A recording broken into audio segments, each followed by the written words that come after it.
I asked Tom, I said, yo, did you see Hollywood Chainsaw Hookers? And he goes, oh shit, no. He's like, where'd you see this at? I said, Mahoning, dude. I was like, you never saw this? I can't believe it. I was like, I even said to Alexa, listen, I don't force you to watch anything. I might actually force you to watch this one. just because of how fucking ridiculous it is.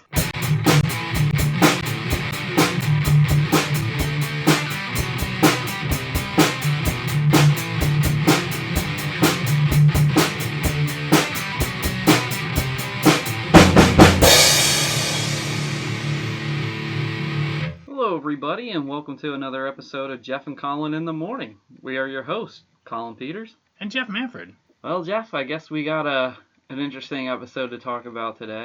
Dude, I fucking can't. Just like... Oh my gosh. So, to start this off, we did VHS Fest last year. We saw Chopping Mall at the Mahoning Drive-In. So this year, I actually had off the whole week of July. July 4th, that whole week. And it just so happened that they moved up VHS Fest to the end of that week. So it kind of worked out. And I was laughing because I'm like, all right, I wasn't really interested until I saw a title for a movie. And then I was piqued. It was called Hollywood Chainsaw Hookers. And all I did was take a screenshot of it and send it over to Collin and John. And I'm like, yo, do you guys want to go do this?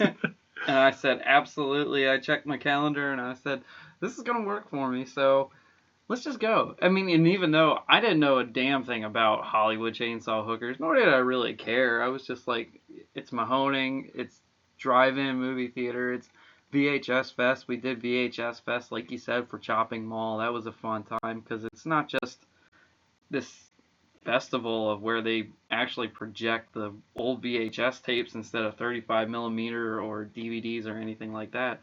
It's actually an event where they have all sorts of vendors with VHS movies and merchandise in general, and it's really like a blast from the past, really. Yeah. Like, didn't we see like laser discs up there this last time? Dude, yeah, the laser disc caught me off guard. When they were like, I just saw a big time, like, wait, is there really laser discs? we couldn't resist. We had to stop and like look through them. None really caught my eye. Yeah. It would have to be like something crazy just to like pick one of those up, because I don't even know if the laser disc players even exist anymore. I know that VHS players still do, but they make a haul too from those VHS sales. Like, I'm amazed at how many people buy the VHS tapes. It's crazy. I know, it is, and it's really mind blowing because it's VHS. It's like I thought it was a dead medium, but vinyl, it made a comeback. I mean, seriously, that made a comeback. Well, vinyl is extremely different because the quality of vinyl is still better than anything that we have digitally. I mean, VHS is still, it's inconvenient because you got to rewind, flash forward, you stretch the tape out. It doesn't really have the longevity. Digital obviously has a lot more better picture quality, sound. It's so much easier to just pop the disc in and boom, there you go. But yeah, I mean, like it's crazy seeing that. I mean, I think for more people of our age, I think the nostalgia of just having that tape, though, is where it really counts. Oh, absolutely. It's like how I told you that, I mean, I've even posted pictures of this. I still have my original Teenage Mutant Ninja Turtles on VHS. And it's like mint condition. The box is like pristine. Like, I babied that movie. My Batman 89 one, not so much. I'm sure the VHS tape is burned to shit. Oh, yeah. but I was actually thinking of like putting that in a shadow box, and then I ordered a piece of 35mm strips of the movie, and I thought maybe like putting that in there and just be like, here's my childhood. Oh, absolutely. I think that'd be fun to see too. I think it'd be really fun to do. So like when you sent us a picture of that 35mm, I was happy to see it was actually one with Raph in it too. Yeah, I had to. That's my boy. There were so many pictures too, and I was like, I could have bought them all really, but I wanted to be like, which one is it? And then I actually, for anybody who cares, I got the picture of him with the size and the disguise when he got his second sai back and saved April from the Foot Clan in the subway. I was like, nice. I was like, okay, I think this will be the good test run. And it was awesome. I love it. got it all the way from England yet. Really? Yeah. That's kind of crazy that they had. Well, part of me says because it was shot over there, maybe they had. Oh wait, no. I'm thinking of Batman. Never mind. Oh. Batman was filmed over in it. Yeah, Ninja Turtles was. Well, Steve Barron, I believe he was from England, but I think it was New York and North Carolina where they filmed. Yeah, I remember North Carolina because of them sitting on the sawhorses. Yeah.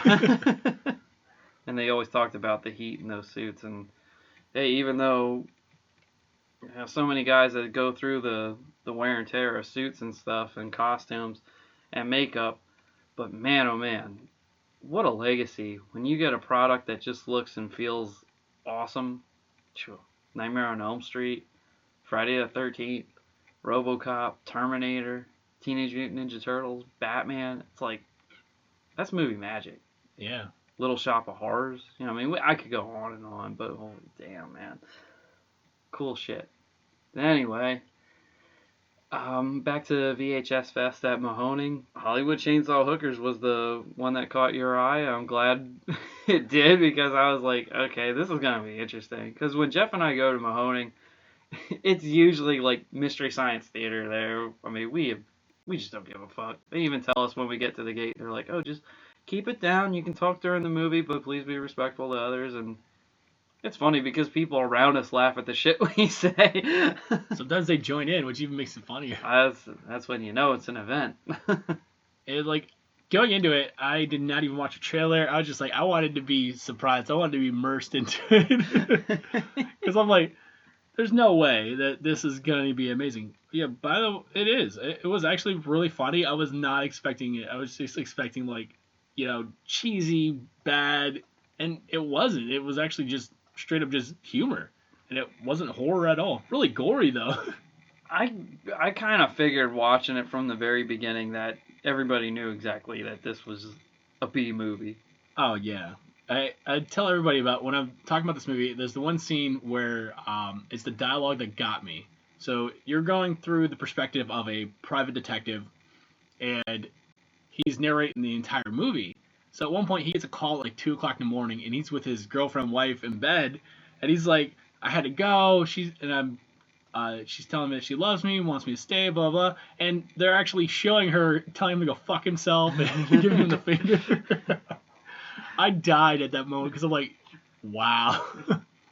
And then Gunnar Hansen from the original Texas Chainsaw Massacre, who played Leatherface, he's the bad guy. It was so like, it was kind of like Indiana Jones in a way, because there's like Temple of Doom type Indiana Jones I'm talking about.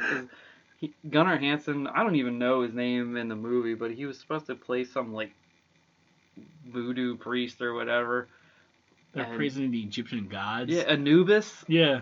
It was like Anubis in California. Hey, whatever. I mean, they say there's so much satanic worship out in California. Hey, why not? Oh my gosh. And then he got hookers to be his minions. And they had to be chainsaws. Because at one point they do the dance of the two chainsaws. I think it was called the Virgin Dance. Oh, the Virgin Dance. So the Virgin Dance of the double chainsaws. Oh, okay. Also, who's in this is Scream Queen Linnea Quigley. Which we actually got to meet that night, which was actually really cool. She was very gracious, big sweetheart. I thought it was really neat how she was interested in like talking to us. Kind of like how when we met Felissa Rose wanted to know about us, and she was more impressed about how Jeff and I were best friends since 6th grade. Yeah, and that actually blew my mind. She actually was really interested in what we had to say. Yeah, I was like, wow, that's really, like, here she's lived an interesting life and being in these movies and going to all these places, and she was more interested in us. It was pretty wild. Then we told her about the podcast, and she actually, like, really dug the name, and yeah. I thought that was really cool. I hope she listens, but... Yeah, I don't know, yeah. I mean, we've had a couple people that, like, we've tagged on the Instagram site for our meet and greets, like Christy Swanson and Felissa Rose, and they've all like commented and liked our pictures and stuff, and that's really wild. I think the one that still catches me off guard is Andre Gower. He comments back or he like likes, and I'm like just one person who really loves his fans, like same as Felissa Rose, and it really is cool. When we posted our Wolfman's Got Nards episode, he reposted it for us then. Oh, really? Yep. That is amazing. He tagged us and said, thanks. It was really cool, like, meeting you guys out at Mahoning, because our thumbnail for Wolfman's Got Nards was him at Mahoning when we met him, and we were getting ready to watch Monster Squad, and Nards was the double feature. And, yeah, he retweeted it for us along with a thanks. I thought that was really cool. That was another really fun memory there. Yeah. So it's kind of crazy. Like, we're sitting here like remembering as it's like past, and like we're not gonna keep doing it. But in reality, yeah, it might not happen much longer because we got news yesterday. Really? So today is what, the 14th. So July 13th, they put out a thing where the owner of the land is gonna sell to a solar panel company. So and it's sad because like trying to do this podcast, we're gonna have fun with Hollywood Chainsaw Hookers. I'm still laughing about that name. I'm sorry. Just the title. Yeah. And it's like, now it's like, well, shit, that might be one of the last times, like, we're going to go up there because of everything. So it's kind of making it a somber one. But it's like, I'd rather, like, remember all the fun shit that we did up there. So, like, yeah, meeting Andre Gower and doing that was actually, like, really phenomenal. Because even the people there, like, everybody we've talked to at Mahoning is amazing. Hell, we got to go into the booth and see the projectors. That was actually mind-blowing. Like, I knew they were big, but if you look on either one of our Instagrams or even Cinema Sanitarium, you'll see like me standing next to one because of how big it is. It was awesome. I look, because of being like a huge film buff guy and seeing the old 35 millimeter. I mean, it was just like, wow. Like, you know, because we don't get it. You know, we don't have that anymore. And the 35 millimeter is what makes it so much more special.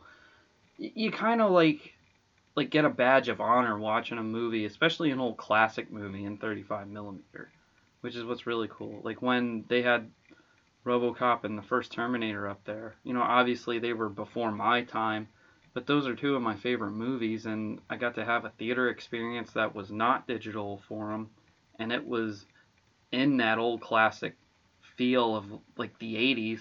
So I had to take full advantage of that, and when I did, I was like, wow, I feel like I accomplished something as a film fan, I guess. Even though I've seen movies again like Die Hard, Empire Strikes Back, The Shining, and Halloween in the theater, and I'm pretty sure that they were digital now, and you got the theater experience, and it's still, even though it's digital, it's still, you get the movie experience with it. But I still feel like it's kind of like when you're in the playoffs in the NFL and you reach the NFC championship or a conference championship, it doesn't matter, and you lose that game even though the Super Bowl's like one game away. You know, it's kind of like how it feels. It's like, yeah, we got it, but it's not the real feel, you know. It's kind of how I feel like it goes. I mean, come on, I saw Evil Dead twice now on the 35 millimeter, and I own it on 4K. I still enjoy it on the 35 millimeter. Oh, sure. Because like I love seeing all the imperfections in the film. I love having that whole like grindhouse feel to it. Because like, as much as I discovered like loving 4K, I also wrecked some movies for me too. Yeah. No, you're right. It's so crisp, clear, whatever, that you see stuff. You see the imperfections. Where 35 millimeter makes it look beautiful again. Because it's like, that's the way it should have been. The colors like have this like unique pop to them and saturation. That's just this like beautiful blend. It's really neat. Because like, even if like the film's a little faded, it gives that nice little color to it. Oh man. I know. Oh man, it kind of hurts thinking back on it. I mean, we saw the posters up at Mahoning that they had for like the little festivals. Like they had a Rocky festival in 35 millimeter. I never saw Rocky in a theater experience before. That one hurt. Ghostbusters 1 and 2. I know, that one hit hard. I was like, damn. Oh man, that was a tough one to swallow. And then I know that you and Lexi went up for Batman and Batman Returns. No, we missed it. Oh, you missed it? I just got you the poster though. Oh, okay. I remember you said it was like rainy and humid that day anyway. So. Yeah, because I like I said, I just like talking to the people and like just they talking about different events is really cool. Mm-hmm. So, but the one that hurt I know it definitely hurt me the most was when I saw Teenage Mutant Ninja Turtles 1 and 2 I know. on 35 millimeter, and I was like, oh God. And it was because it's like we haven't been in the snack bar in ever because they closed it off because of COVID. And this is actually like one of the first times we're getting to go back in and look at everything. So it's like all the past events are on the wall. Like they had Kevin Smith Fest. They had all these things, and it's like finally getting to see it. I was like, damn, like it was. Yeah, that festival was something to remember. That's for damn sure. Absolutely. One of the things that I gotta say that I do want to throw this out there is that Mahoning has really awesome hot dogs. Oh my god, you and those hot dogs, man. They are really fucking good. I'm actually surprised you didn't ask them what these hot dogs were. I don't know. I was kind of making a name for myself though when Mahoning reposted my picture. Oh my god. So, Collin has a ridiculous picture of him with the VHS return box, and he posted it. I think it's the next day. Mahoning reposted it with a bunch of other pictures. All I did was just tag him in it, just to be like, "Yo." And I was like, "Oh, hey, look at this!" It was like up to 700 likes the last time I saw it. Oh my god. But like they actually had for VHS Fest, they made a giant VHS, I guess, monster person creature out of a robot. Yeah, I guess a is robot. the way to say it. And it's like behind him had a wall of like just old covers, and the robot itself was made out of old VHS tapes, and it was really cool, like wild. Like you can see it in the background of our picture we posted too. Yep. And it's what, like I want to say like almost 7 foot tall. Cause it like it was almost a foot taller than us, and we're just about 6 foot. Yeah, it was pretty big. I mean, it wasn't monstrous size, but it was pretty big. I liked how like on its like private area, they used Howard Stern's Private Parts VHS. Oh, I didn't see that. You oh didn't my see god! that? Yeah. I was just like looking at everything. I thought it was great. Yeah, I'm surprised you didn't see that. No, normally it's something I would like that. Oh my gosh. I mean, like the productions they put up there, like for all their like events, they'll do like photo shoots. Like I did the one for Felucci's Zombie with the shark. I thought that was funny as hell, but it was cold as hell that night. I remember seeing you in a sweatshirt and long pants, and I was like, oh wow. It does get cold up there, though. Like, when the sun goes down, I mean, I know it's the mountains, and I grew up around the mountains, so I get it, but sometimes, man, that gets really brisk, especially for the summertime. It's like, whoa. Was it a couple years ago we did their, Camp Blood, and it was, like, late August, so it's like, all right, cool, it's still gonna be warm. Yo, as soon as that sun went down, I'm sitting under a blanket still freezing. And it's like, it's ridiculous, like... It's such beautiful country up there. Like, I mean, like if you get lost back there, it's gonna turn into a horror movie. Yeah. Because there's some turns of, like they're tight and yeah, and it's just crazy because like how beautiful the area is. It's tucked back there and it's clean. Yeah. You can definitely tell there's definitely like a briskness in the air that you're breathing, and it's just nice atmosphere. I want to say they exploded in the past 2 years, so I would say like the end of 2019, I think they started ramping up, and then 2020 with the pandemic, I think they got even bigger because the rejuvenation of the whole driving, because of the whole social distancing thing. But it's wild because they started getting more like celebrities. So like I know last year they did Bruce Campbell, and I think Felissa Rose was there for Camp Blood. And then doing Linnea Quigley and Andrew Gower this year, and they're also doing Joe Bob and Darcy for the Jamboree. Last drive-in. Yeah, they went from being 3 days, now it's 4 days, so it's Thursday to Sunday, and it's just kind of wild. Like that itself has become a giant festival, and it's supposed to be their first one, so it's like I would maybe wonder like how much more it would have been if hopefully they keep it. I'm not gonna lie. I'm hoping. Yeah, I'm hoping too. Because I would love to see them to do that year after year, like start building that up even bigger. Like it's already 4 days now, and I'm like, what the fuck, make it a week now. But it's cool. Like I talk about Last Drive-In a lot because like that is one thing I've always enjoyed. It's as I got older, I enjoyed finding out about movies. And like as much as I love the movies, it's like yeah, I've watched them a million times. But now you're starting to find out all the cool little aspects from it. Like even talking to the actors in it. So like this is the one thing I talk about a lot. Was what made me rewatch Sleepaway Camp was when he did it. It was actually his first comeback. They did a 24-hour. It was probably like 36-hour marathon, and it was the Shudder's first thing with him. They wanted to just. He said it was going to be his once and done. Hence why it was called The Last Drive-In. Oh no shit. Okay. But it literally broke the internet because they crashed the site. They could not get anybody to log in because they did not realize the popularity he had.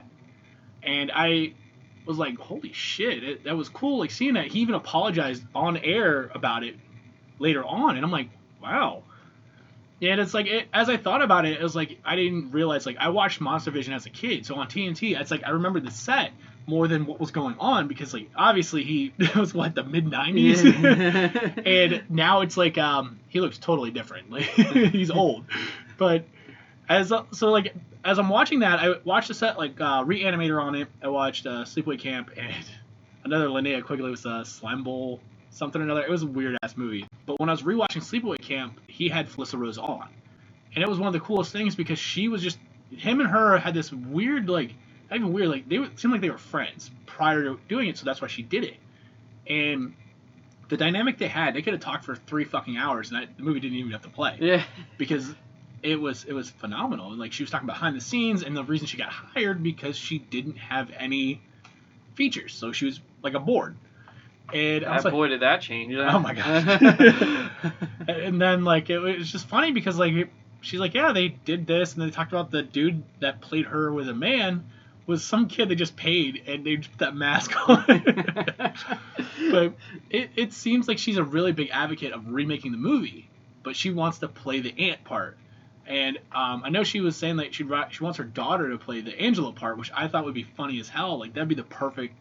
Oh, absolutely. That's what actually like hooked me. It wasn't the fact that it was just the movies. Now it's like I'm finding out about everything, and then watching. Like it was Castle Freak with Barbara Crampton, Chopping Mall with Kelly Maloney. What is that? Maroney? I think I just probably butchered her name like crazy. I know recently they did. I think it was Reanimator 2 with Jeffrey Combs.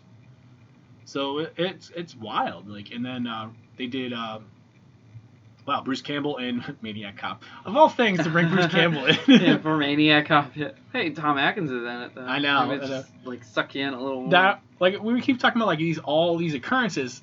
So that weekend they played Maniac Cop, and Darcy dresses up like Tom Atkins from the movie. Was the weekend we met Tom Atkins, and it was funny because I posted it, and I was like, no shit, man. So. And I just recently started watching their first like Halloween marathon, the Halloween Hootenanny, and they did 1, 4, and 5. So between 1 and 4, Bob is talking shit. Joe Bob is talking shit on Halloween 3. You can just see that Darcy's getting pissed. But it was funny because like I was like, why does everyone hate Halloween 3? Yeah, but then, really. Even when he's explaining it during 4, like Mustafa Akkad was the one who decided to do all that. And do the anthology, and then he had more of a pull than John Carpenter at that point because he kept the characters and worked with them, where John Carpenter made the characters and they sold the rights, him and Deborah Hill. I remember them saying that because I think John Carpenter was just done Fuck it. with Michael Myers and stuff. One of those guys that just wants to do other things, really, and it was what it came down to. Or I thought I heard a story where by the time he said he got to 3, it was just kind of like, I don't really want to. That's why the not doing Michael Myers seemed a little different, better for him. But hey, whatever. Story could go this way, story could go that way. What do we know? We're not there. Yeah. And the only one I'm not gonna watch right away is the original Halloween one. I'm gonna save that for actually Halloween because I'm like, why the hell not? Yeah, why not? That's right. That's what the one thing that pulled me to it was that, and like, yeah, I got introduced to a lot of like crazy movies. So heard me talk shit on Street Trash when I told Tom to get the fuck out. Yeah. I watched half that movie and I couldn't even. It's a bad one. I'm even like, I'm fucking done. And like Lexi was sitting there, like I think she was on her phone doing her thing, and then she's like, "I'm surprised it took you this fucking long." Oh my gosh. I don't even know what the hell Street Trash is, and from the sound of it, I think I'm better off not knowing what it is. Yeah. So I'm curious to see how this weekend plays out, because we're actually going to the Saturday one where they're doing a live version of The Last Drive-In. And because I know Thursday is his show for how Rednecks Saved Hollywood. It's actually supposed to be like a stand-up thing, and he did it back in the day, and then I guess they were going to redo it now, but he's changing the movies to more current ones, so it kind of fits. Friday is a film festival. They already started posting these short films that they're going to play, and I'm like, this is wild. So they're doing that, and then Saturday is the live Last Drive-In, and then Sunday is like a 50s movie night where they actually have, they call them Mutants, coming out and actually fucking with people during the movies. Oh, okay. And I'm like, if it wasn't a Sunday, I would have rather done that. Yeah. Because it's like, dude, that seems like it would just be fun. Like watching those old like black and white 50s horror movies and just having people just mess with you. I mean, that's the cool thing about these drive-ins is that they're a little more loose than what theaters are. And, you know, now with the social distancing, I mean, there are people that are still taking precautions. And, I mean, maybe if, like, you know, there's that many people that are getting vaccinated, they don't have to worry about you know, the virus all that much. They're loosening up on things. It's, you know, events are coming back. I mean, they're slowly but surely coming back. That's for sure. I just think it's shitty that, like, with everything going on, that, you know, like, more fun starting to, like, really come, and hell, there was the documentary, The Last Drive-In, and so now to hear this stuff about Mahoning is just heartbreaking. And I laugh about that too.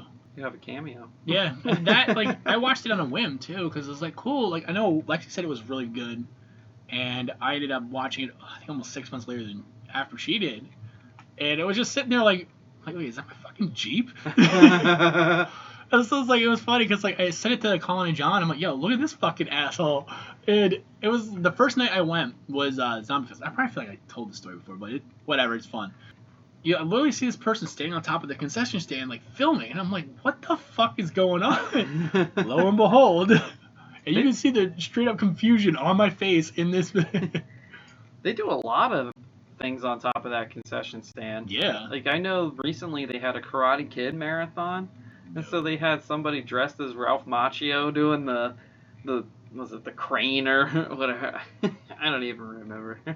I mean, like, even, what is it? They just did the Trauma Prom or whatever, and they're in the newspaper for it. I think in the New York Times and everything. That's right, they were. It's wild, like, how much they've blown up, and it's cool, like, the fact that they have gotten to know a lot of these distributors, and they're working with them to, like, get everything bigger. I mean, was it Frank Lloyd is his name for Trauma? He promoted them through his stuff, and then did something with Creepy Co. that did a whole run of wow, what the fuck is his name? My brain just drew a blank. Toxic Avenger. Oh, okay. And that movie alone, I feel like it's just ridiculous. Like, if you didn't watch any Trauma movies, that's the only one you need to watch, because it is probably the most over the top ridiculous thing. They're even going to remake it with Elijah Wood and Kevin Bacon. What? You didn't hear about this? No. Oh my gosh, I read about that recently. Like, Elijah Wood's, I think, more or less producing it, getting it going. Kevin Bacon's playing the villain. So wait. Yes. Now I see this whole thought process going through your head and mind. It's not even like the fact that he's attached to it or they're remaking it. It's the fact that Kevin Bacon, I mean, isn't he known for, like, shying away from admitting he was in Friday the 13th? Yes. Dude was in straight up Tremors too, so I know he wants to come back for that as well. And he's ashamed of Friday the 13th. Wow. I mean, Kevin Bacon's a talented actor. I'm not going to deny that. Fuck loose. Right? Fuck loose. A fucking shitty movie. John Lithgow was in it. Still a shitty movie. I don't care who's in it. Man, that blows my mind that he must be hurting for work. Either that or he might be a huge fan. That's the only thing I could think of. I'm like, dude, it's Kevin Bacon. Like, maybe he's just a huge fan. I'm at a loss of words. That's a first. I mean, just because I said what I said already, and I think that would be the first thing out of everybody else's mouth is like, wait a minute, the guy who shies away from being the first Friday the 13th you could wear as a badge of honor that started this, it's crazy. Oh my gosh. Wow. That might have wrecked my day. Wow, dude. Now I feel like I just dropped a bombshell.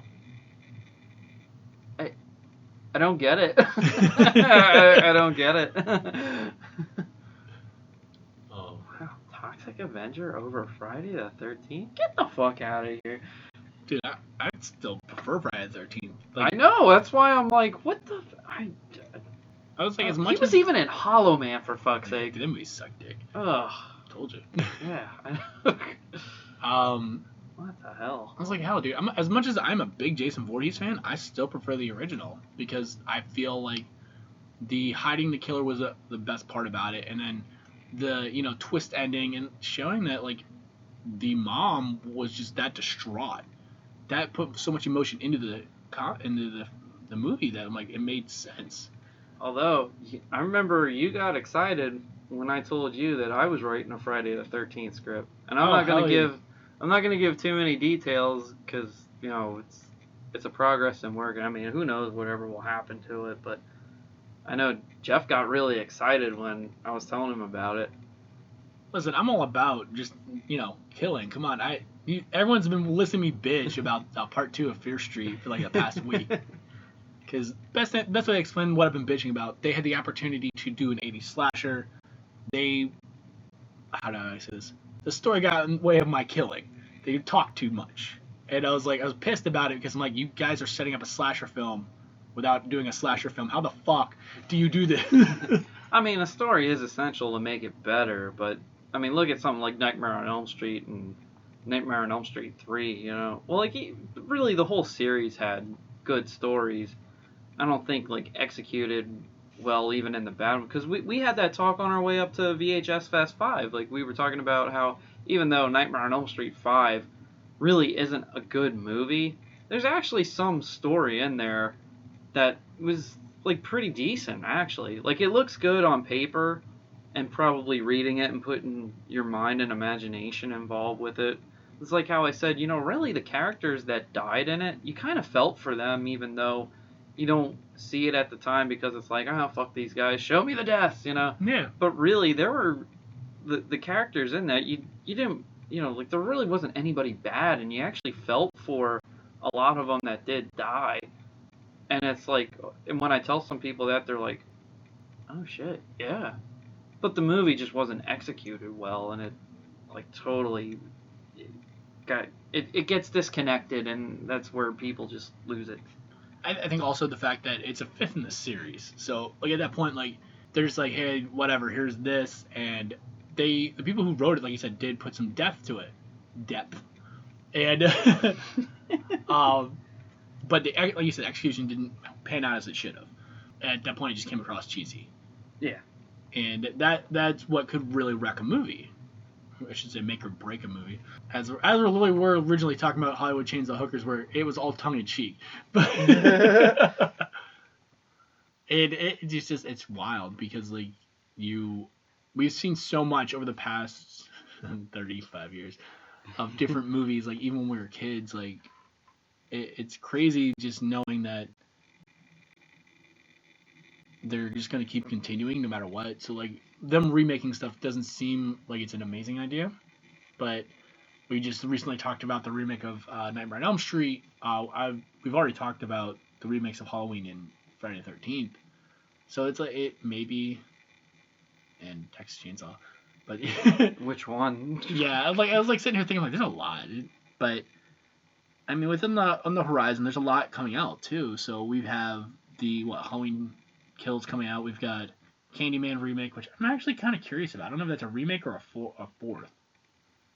From what I heard, it's either a remake or a part 2, kind of like a Halloween 2018. So you're pretty much cutting from 2 back off. And Yeah. This is now number 2. Okay, I can go with that.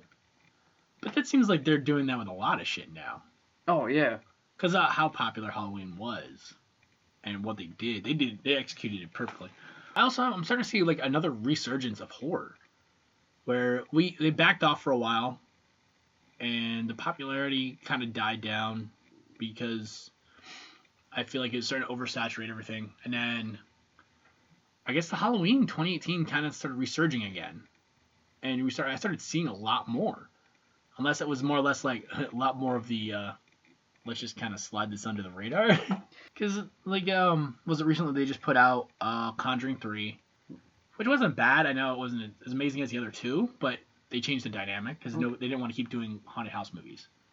I didn't, unfortunately, I didn't get a chance to watch it yet, so I'm not sure. I know that James Wan wasn't connected to it, and so I kind of had a feeling it was going to be significantly different. I mean, I still want to watch it. What is it? I know Quiet Place 2 is actually coming out. It's out in theaters and then digital now. At the end of the month, they're putting it out on DVD 4K. So, really? Oh, yeah. okay. So it was like, I guess holding on to it for a year and a half and not really doing anything with it. They're like, well, we got to make some money off of it. That one I'm really curious about. So it's cool like seeing like, yeah, the pandemic did cause a lot of issues for movies, but a lot of people did hold on to his stuff just to like they sent out some stuff in 2020 and they still have stuff for 2021 coming out. But it's kind of like that gray area. Like we're in the transition of social distancing and the masks, and now we're getting the vaccinations. So we're in that really big transition era. And like you said, live events are starting to come back. Like I got tickets to go to see August Burns Red in September. Nice. Because I was like, yeah, even if it's just one this year, I just kind of want to do one. So I was like, it was cool.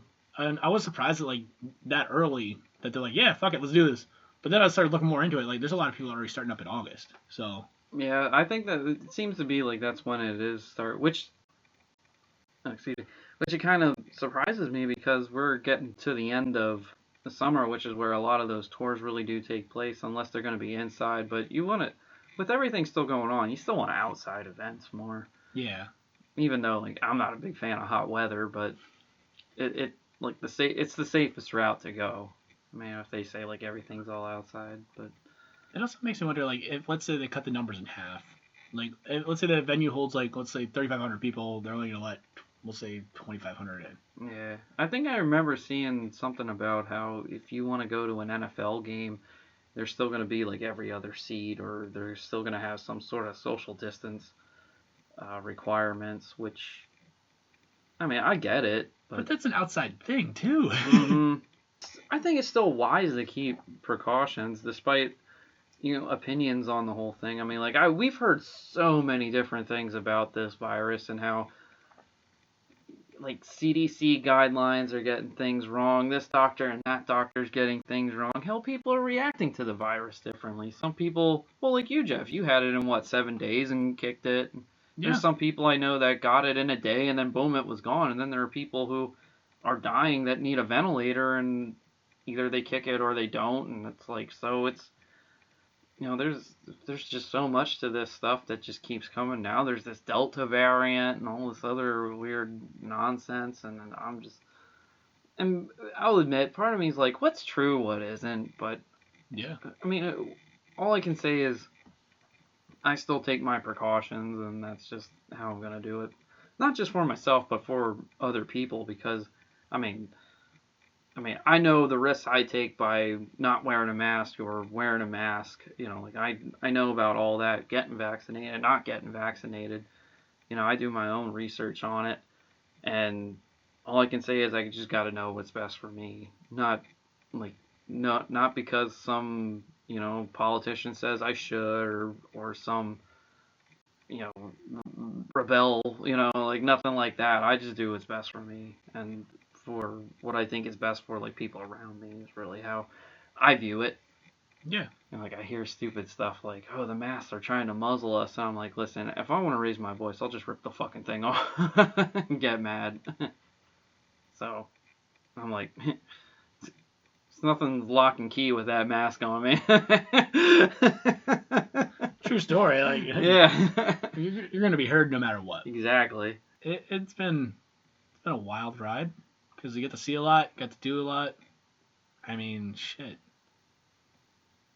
Get to see what really like everything was. It was cool. Like, it almost was like having a year off of like different things. So I think and it showed. in some ways, I think it was actually kind of good for some people. I know some people might take that the wrong way when I say it, but I know like for me personally, because of how often I work all the time, like overtime during the week and weekends, it actually slowed some things down, and I was able to catch up on a break. I was able to catch up on other things. I pretty much like I knew I could entertain myself by staying in, so that wasn't an issue for me. I didn't get stir crazy or anything like that. I mean, I had a roof over my head, I had food on the table yet, so I was good. I mean, of course, my mind isn't the same as everybody else's, so I understand some people need to just get out and get a release, and I understood that. And the thing with small businesses, I do feel bad for them. I also didn't think it was right that places like Walmart and Target were open and they had like small mom and pop shops had to be shut down. Like, oh, you're not essential. And it's like, well, if they're selling the exact same shit, then yeah, they are. Yeah, like especially in like local communities that aren't close to a Walmart or a Target, they should have been open. Yeah, that I don't understand. And so when people said, well, fuck you, I'm going to be open, and the state wanted to fine them, it's like, why? If they even say, here, sanitizer, wear a mask, it's just that's the guidelines. I didn't understand that. But I mean that, and you know what? It's shit like that that's where a lot of these government conspiracy theories stir up, because and it's hard to turn your head about it, because it's like, well, yeah, like what? Why? Because they're not the big stores. Like I don't understand. I don't. So when shit gets started up, I'm like, yeah, I can. I mean, politics pretty much did that to themselves, then. Just like how they normally shoot themselves in the foot anyway. Like, I don't know where this stuff comes from. Well, then you pull up a video where they say something stupid, and it's like, well, you did this, dude. Well, yeah. We live in a digital age. Everything's getting recorded now, so. Well, shit, look at JFK. They probably weren't expecting somebody to record him, like the President of the United States. Oh, hey, he got shot today. Huh. Oh, shit, there's somebody recorded that on camera? Yeah. You show cameras in everybody that's high profile's faces, something's gonna happen. Yeah. Especially in front of everybody at a parade in Texas. It's like, come on. And they're like, oh yeah, this guy did it with a bolt action rifle. Sure. Now you are talking conspiracies. Yeah, but listen. That could be. You watch that video? Yeah. 3 shots, boom, boom, bam. It's like, guns. A bolt action's not gonna shoot like that. It looked like it was 3 different angles too. That's where the conspiracy comes exactly. in. Oh my gosh. I mean, that actually reminds me of the was it Umbrella Academy, that they were talking about that too. Yeah. So even that Stephen King book, it was the date, what is it? 11 something 63, whatever the date was for the shooting. Yeah, pretty much it was time travel, and the guy was trying to stop that shooting. Oh, okay. And they're talking about it then too. It was like it's wild, like how society has changed with it. They're like, all right, so now, like I said, they're in the digital. We are all in the digital age now, where we can look for anything. Like a conversation just doesn't become a conversation. It might become research now, because your phone is a fucking computer. Yep. So if you got a question and your friend can't answer it, Google will help. Yep. I mean, it got to the point where it's nice to get like a person-to-person perspective, but it's almost gotten to the point where it's like, well, why should I even bother asking somebody until I look it up first? sometimes I feel like we overuse it too. So like I know everyone is glued to their phone. And it's like I try not to be even at home. I plug it in at the other side of the house, so it's like it's not here. But yeah, I'm the same way. I mean, I very rarely go on Facebook, and especially after I got suspended for something totally fucking stupid, and then. Well, I got like some friends were deleted like out of nowhere. Jeff was one of them. I was like, what the fuck? oh fuck this guy. Yeah, and then like some of my old posts are deleted or things I was tagged in are just randomly untagged. I'm like, whatever. So I definitely don't live off of it. I mean, now with the podcast and stuff and like wanting to expand things, like Jeff and I talked about putting cameras in to do the show and have us like watch and talk movies and other projects like that. It's going to be a little bit more of a promotional tool, but that's pretty much it. I mean, I try to keep like private photos private, and if I think things are worth posting, I post them, but yeah, other than that, I pretty much don't. I always get a kick out of like people who say privacy concerns are an issue, and I'm just like, but it's a social media account. Like when I see like, oh, here's a private account that you have to have special requests or something for, I'm like, okay, I get it if you know them, but still, you're on the internet. Yeah. I was like, if you look at most of my posts, like, yeah, I'll post some pictures of my daughter, but I don't go crazy. Most of it's horror movies, music, stuff that we do. Yeah, I was gonna say it's pretty much what we do, or the podcast. As much as I talk horror and do all that, it's like it's my interest. I'm always gonna. Even my newsfeed's full of it. Yeah. So. Yeah, I really don't even get in the whole following celebrities kind of thing. Like, especially the A-listers, because I don't like listening to what they have to say. I think they're so disconnected with reality that you can't talk to them anyway. And whatever they say, they're so hypocritical about that they just do the opposite anyway. And they've done it for, 30 fucking years at least? So I'm like, well, look at Kevin Bacon. We just talking about he wants nothing to do with Friday the 13th, but he wants to go to being Toxic Avenger. I'm like, get the fuck out of here. I mean, hey, don't get me wrong. It could be a good movie, but just the fact that like he shuns Friday the 13th, which okay, it's got that grindhouse feel or whatever, but it's still a solid movie. Yeah. I mean, like I don't want to see why he should be ashamed. And he had like a classic movie death of all time, so right there is like a badge of honor. Dude, it's like a memorable one too. Exactly.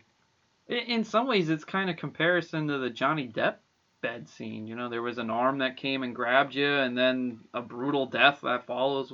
You know, like with a bed yet. Yeah. It was like it's a very memorable and impactful scene. Shit, dude. You know, like you're lucky as an actor or a filmmaker to get a like one classic movie that'll live on forever. And as an actor, you're probably even more lucky if you have a part with anything real memorable to it. He was in both. Yeah. You know, and then he had this A-list career, and it's like, so just to like find out that he's ashamed of it, I'm just like, that's kind of like sad. It's a bummer. Yeah. Dude, it's like there's nothing to be ashamed about with it, really. That movie has longevity. Like, hell, we're still talking about it in, what, 40 years? Mm-hmm. My brain just totally drew a blank on that. I guess 41, because it was, what, 1980? Yeah. And, like, honestly, like, I do follow some celebrities, but it's not, like, it's the horror ones. Like, the people I've met, or the people that actually like cool things going on. Like, I follow Barbara Crampton, and that's how I found out about Jacob's wife. And that was an amazing movie. Felissa Rose, always fun because, like I said, she's always posting a lot. Yeah, that she is. Actually, Paul Kane hotter, but that dude's barely on social media. I noticed that too. Even Robert Englund, he'll like post some stuff every now and then, some fun stuff. And I like how a lot of them aren't political. It's just like, you know, fun, cool things with the fans. And, you know, that's what I really dig. I mean, hey, everybody's entitled to their opinions. But, I mean, it's especially now, man, the politics are just such a divided area that nobody can just find some common ground and talk shit out. It's, if you don't agree, you're just going to fight. I feel like we're inches away from a civil war, sadly. I mean, it's not getting any better. It's just name calling right now. And antagonizing. So we're going to schoolyard rules. Yep. Not high school, elementary. We're regressing. But yeah, I'm the same way with you. Well, even in our production page, I pretty much follow mostly the, like people who aren't A-listers, I think I do follow Henry Cavill because he just seems to be like a cool guy, but he doesn't even really post anything, which is, I think, really cool. Sometimes I think that's better when they don't. And when they do, it makes it more special to be like, hey, here's something. Oh, that's really cool. Yeah, I think he posted something for Black Adam the last time. Oh, wow. Yeah, that was it. I'm like, oh, okay. I mean, it's no secret I'm a Green Bay Packers fan, and I heard Clay Matthews is a pretty private guy, which I can respect, and I can't say I blame him. And I remember I looked up his Instagram, and I said, man, I don't even know if it's worth following him because there's like nothing on here. But I mean, he has every right to live a private life, and I agree. I mean, I feel like that's the way with a lot of celebrities, though. They have their right to their privacy too, and I think in some ways, the more they get out into the public, in some ways, it almost makes it worse. Like, it feels like the public almost has a right to know what you're doing. Like they're almost greedy. Yeah. Like, yo, you're part of us, you're letting us know what's going on with your life, but then they're posting all their lifestyles of the rich and famous shit, and like they escape to Hawaii or wherever, or some private island, and it's like, oh, wear your mask, do this and do that, and then here they're out on an island and without masks and shit, just having a good time. It's like, hey, look what we're doing, and it's like, really? Not everybody can do that. People are, suffering, and it's like, hey, we're having a good time. Oh, you're poor? Oh. Right, Robert De Niro? Oh, I'm not working. I only get $7.3 million this year. Get the fuck out of here. Like, what an asshole. Oh, yeah, if I made 7.5 for the year, it would be nice. Yeah, I know. For like, what, one shitty movie? He probably didn't even get paid that for that movie. It might have just been a residual check or something. Wait, what shitty movie, dude? It was that movie where, like, he was a grandfather and he's living back at home and he's having a war with his grandson or something. Because he takes his room and the kid goes upstairs. Yeah. Dude, that does seem like a shitty movie. Well, yeah. Let's face it, Robert De Niro has a bunch of shitty movies. Like, he's just in shit. I mean, like, in his early years, he did a lot of really good movies. And then oh, yeah. Now it's just like, I need a paycheck. Pretty much. I mean, he's just said some dumb shit, too. And even, like, degrading stuff about people that I'm just like, wow, dude, I don't know what makes you so fucking special. What, just because you're an actor, you're greater than everybody else? No, dude. I hate to tell you this, but you're not that fucking special. You're not changing the world just because you're an actor. I'm a Pacino fan anyway. It's Dude, true, though. Yeah, hands down. Hey, listen, Pacino's made a handful of, more than a handful of shitty movies, too. I'm not going to lie about that, but... Yeah, dude, hands down. I'm going to choose Godfather over yeah. Goodfellas. Well, De Niro was in Godfather Part 2. I said Godfather, not Part 2. Okay. I'm just clarifying things, because, Yeah. Somebody out there is going to be like, well, Jeff. Listen, I know. Heat was a cool movie with both of them in it, though. Yeah, dude.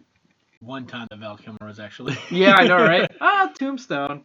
I was never big into Tombstone. Really? You didn't even like Doc Holliday, though? I'm not a big Western fan. I think that's what the problem was. Like, I do enjoy them for what they were, but... Yeah, I'm not a big Western guy myself either, but I did enjoy Val Kilmer as Doc Holliday. Dude, how the fuck did we go from talking about Hollywood chainsaw hookers all fucking... like when we listen back to this episode, we'll hear it. I mean, It was Mahoning and then the people that they bring in and the experiences and stuff. So I was trying to figure out the transition from our original conversation. I'm like, literally, the movie's still sitting here. I bought the movie after we watched it. And I'm like sitting there, now I'm like, how the fuck did we get all the way over here? Like, we're not even in the same area. Yeah, I know, right? It's what we do, but hey, it's a talk show. Yeah. It makes it a little more interesting. We spice it up a bit. I mean, to be honest, I don't know what more to say about Hollywood Chainsaw Hookers. I saw it once with you. Yeah. I mean, it wasn't like the most clear picture ever because it was still a bunch of VHS tapes that were projected on a drive-in screen, which was really awesome. but I mean, and what more can you say about it? I mean, fuck, dude. On the cover, it says the 4th greatest B movie of all time. I know, and it literally has the main hooker with a giant chainsaw. Almost looks like you'd think it'd be 3D. I know. I'm gonna fucking look that up now. And didn't you say the Blu-ray actually was taken from the 35mm scan? Yeah, it says that it was a Blu-ray edition for a 2 scan of the original 35mm camera negatives. That's kind of crazy. Just think that movie is on Blu-ray yet. I know. The fact I'm holding it, I was a little surprised I could find it. Dude, So I ordered fast, it. Too. Yeah, I ordered it. I think either Saturday night when I got home or Sunday morning when I woke up. It showed up yesterday, so it's like it was funny because like, wow. Yeah. Because I think even that night they had the director there. Yeah, they did because they were talking with him and Lene. Yeah. I honestly had no idea who it was. And the only reason I caught wind of it was because it was literally next to Lene, but they had the poster, the shirt for it. I thought it was actually just like promotional thing for it, but no, that was actually the director. Oh, wow. Good for him. Yeah, I was like, dude, I was having to just buy one of the shirts because of how ridiculous this movie is. But I'm like, do I really want a shirt that says Hollywood Chainsaw Hookers? Why not? I'm like, I've worn a lot worse. I'm not gonna lie. I mean, you usually get people who like say something to you like, "Hey, cool shirt here, cool shirt there." Yeah. They'll probably come up to you and be like, "Hollywood Chainsaw Hookers? What?" I know. It was funny when we were watching the movie though. What did Lene do that we said, "Man, I feel like we got to go up to her and be like, yo, you're such a trooper." Oh, no, yeah, holding both the chainsaws. Oh, okay. And, like, that's when she was saying she got high off the fumes. Oh, yeah. And we're watching this woman, she's tiny. Like, if you look at her pictures, that's how tiny she is. Yo, 2 full-size chainsaws, and she's trying to dance with them. Trying is the best way to explain that. It's crazy, because, like, you can tell that she could barely even lift them. Yeah. There was, like, a chainsaw fight like in a Star Wars lightsaber fight. It was absolutely hilarious. Yeah. A private eye going after missing people who are getting killed by chainsaws, and Linnea Quigley plays the character who went missing originally. Yeah. And here she didn't even like really know exactly what was going on, even then she was hanging out with the hookers. Yeah. It's like, I think they were, like, drugging her or whatever, just, like, slowly brainwashing her to join their cult. And then during the dance, the private eye gets, like, drugged and taken away, and Lene comes out with the dance of the 2 chainsaws. It looks like the private eye is supposed to be sacrificed, but instead she snaps out of it and stabs Gunnar Hansen with the chainsaw, and he does so, like, lame. Ah! And he falls to the ground and dies. And like they kept showing the same shot of that one hooker just standing there. Yeah. Like not flinching. Like 4 times or something. That's pretty much Texas Chainsaw, Hollywood Chainsaw Hookers.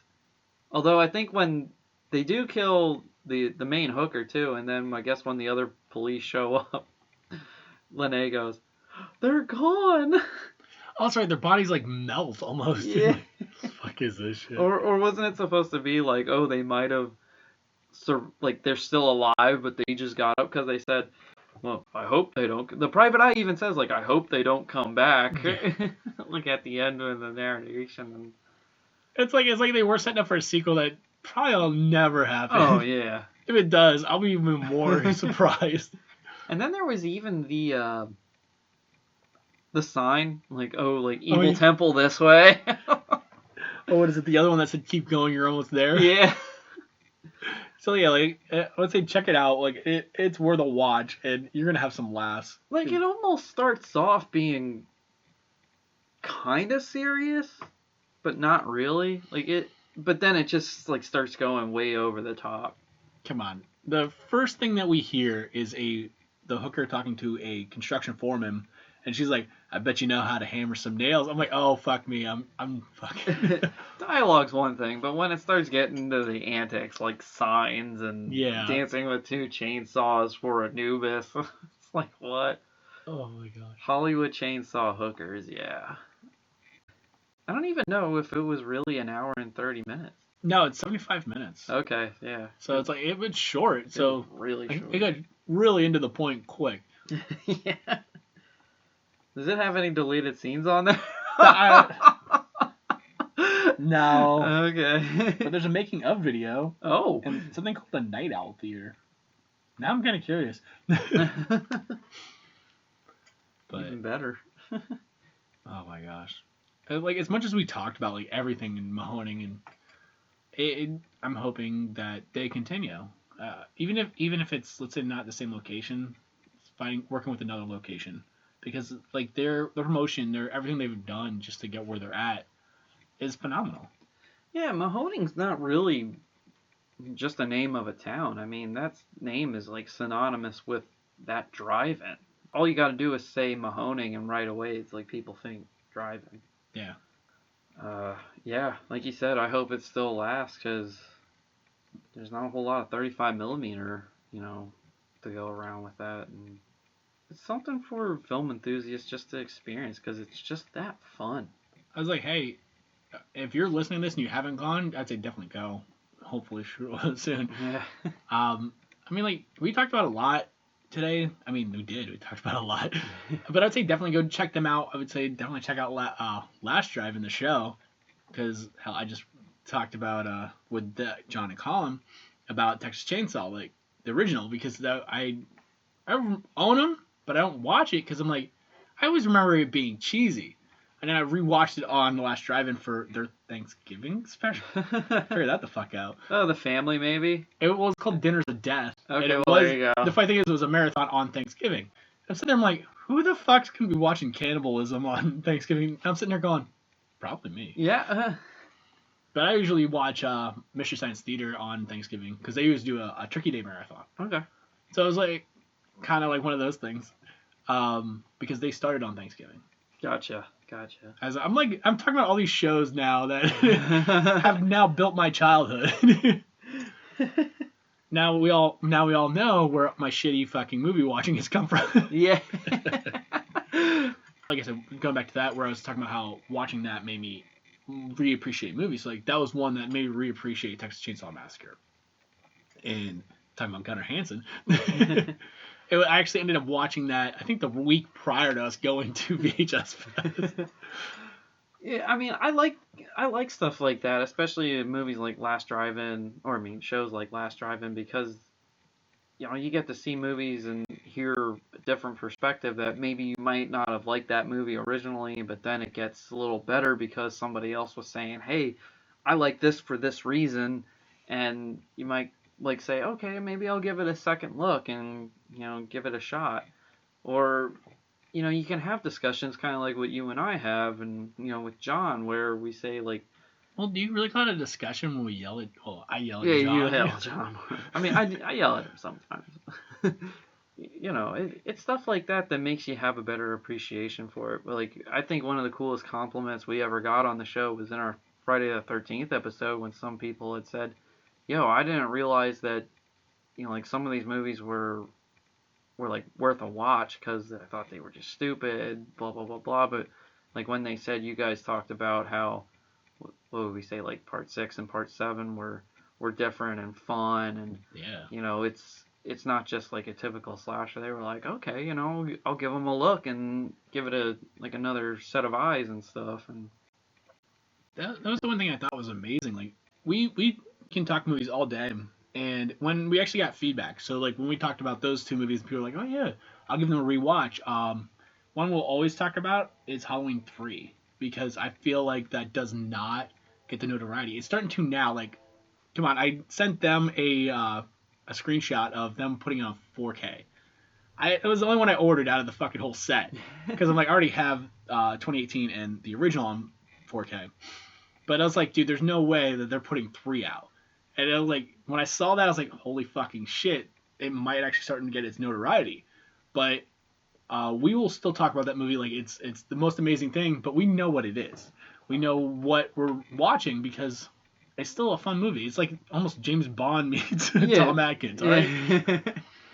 We've had people actually recheck it out because of something we said. Even the one that actually got me, like kind of hit me in the heart, was like the comment we got for Rocky Horror. The way we talked about it. Like I'm horrible with this. I even admitted to them. I've admitted this several times. I won't rewatch our episodes. I don't even look at the comments because like I don't want anything to sway what I say. I just want to give everybody the performance that I always do because it's right here in the moment. So I'm talking to them, and that's it. I'm not thinking about what's going to be thrown back at us or anything because I'd rather be myself. And so it's like the only time I will rewatch re-listen to something is if let's say like take for instance the episode, what the hell is it? Samurai Cop, where really fucking horrible. I will go back and listen to that, figure out what we did wrong, and then we'll discuss it, and then go from there. We critique ourselves, we do it that way. But I won't go out of my way unless it's something that needs to be corrected. So it's like that's where the basis I do everything on. But it also like even if like when we're doing the art, I'll start talking back and forth with John and Collin, and then we'll go from there and do that. So it's like it's kind of nice doing it that way.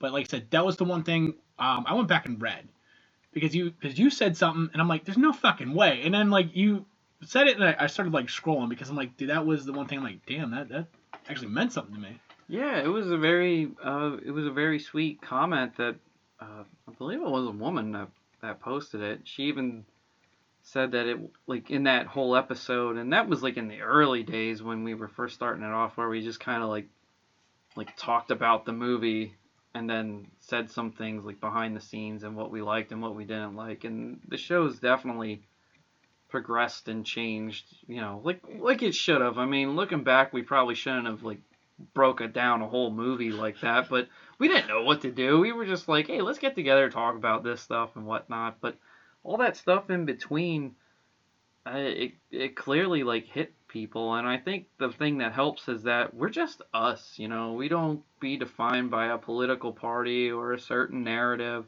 Like I know Jeff and I aren't afraid to like stand up for other people, you know, in rough situations. I mean, we want everybody to be happy, and you know, of course we want world peace and all this other stuff. I mean, is it going to happen?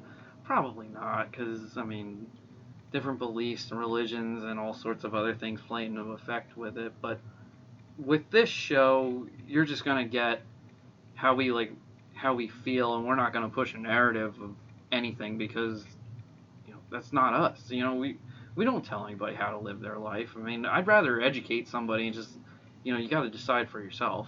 Like we said things like, what's the problem with people who are gay? In the LGBT community, we said we don't care.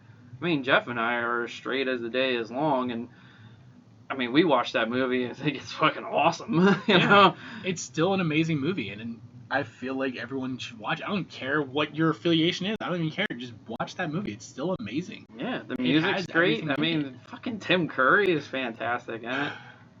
I mean, I personally like seeing Susan Sarandon half naked in it, so that's always a plus side of things.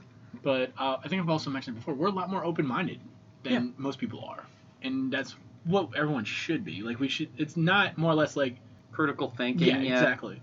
We're open-minded to accepting everything as it comes. We're not like, well, I'm gonna shun this away or push that out of my way because I don't like it. No, we accept it as it is. It's not gonna be this is how it is. It's like cool, let's move ahead. Even every situation I've been in, even if it's a bad situation, I know now it's water under the bridge.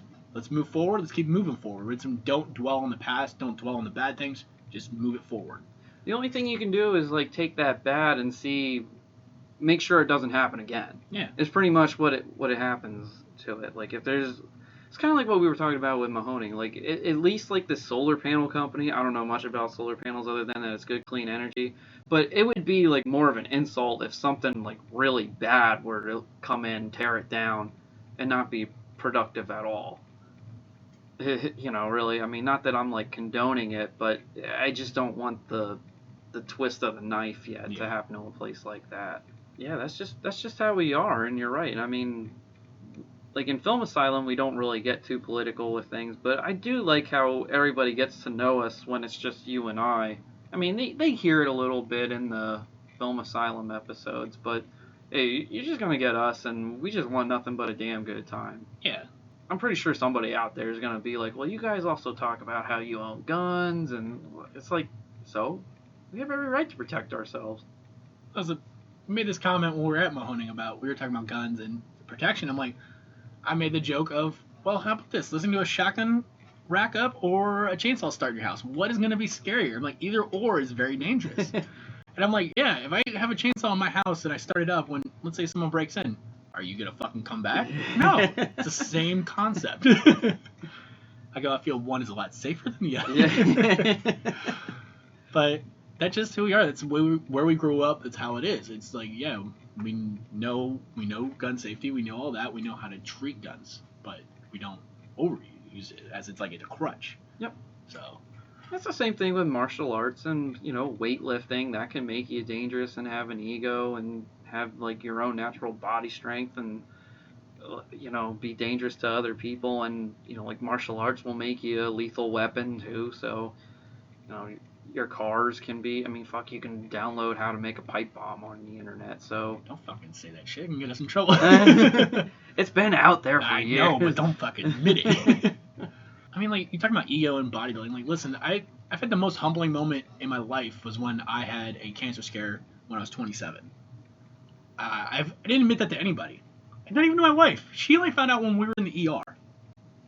So, I dropped so much weight because of it, as I'm starting to cry. Stop crying.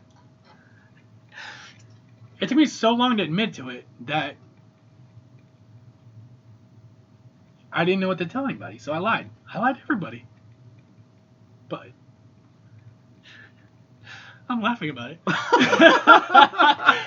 I lied. It's like, all right, no, I'm better. I lied about it because, like, I didn't know what to say. I'm 27, so now that I'm 35, holy fuck me. Fuck me, I'm old. I'm more accepting of it. So it's like, yeah, I did the weightlifting, I did everything. I had an ego. I had that situation happen, and then I did some stupid stuff. I corrected that ego.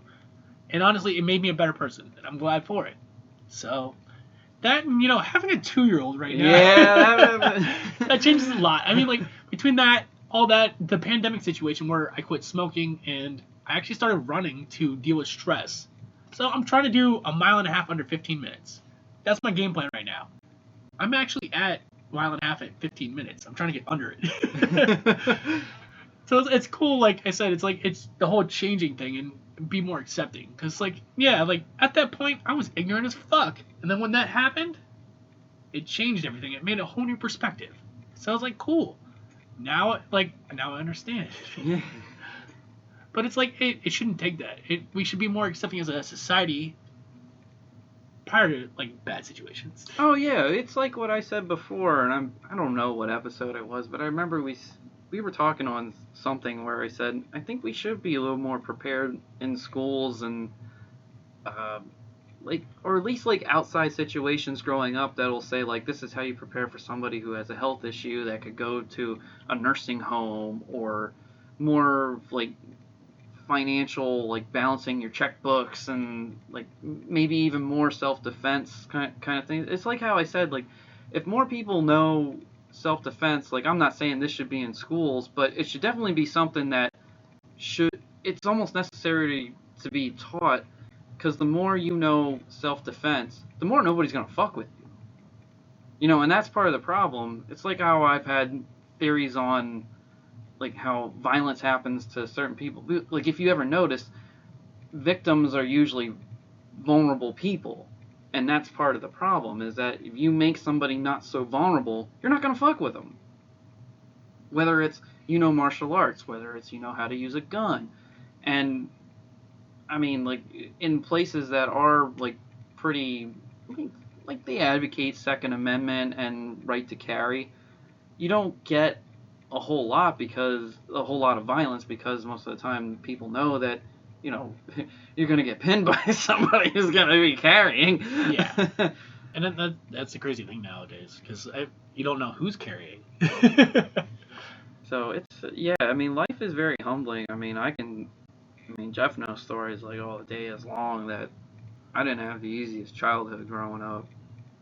And a lot of people who know me pretty close always say to me, wow, it's amazing how the way you turned out. And I'm like, I had no training. Like I actually didn't realize that there was shit about me that was actually more screwed up until I went and got help. And I was like, wow.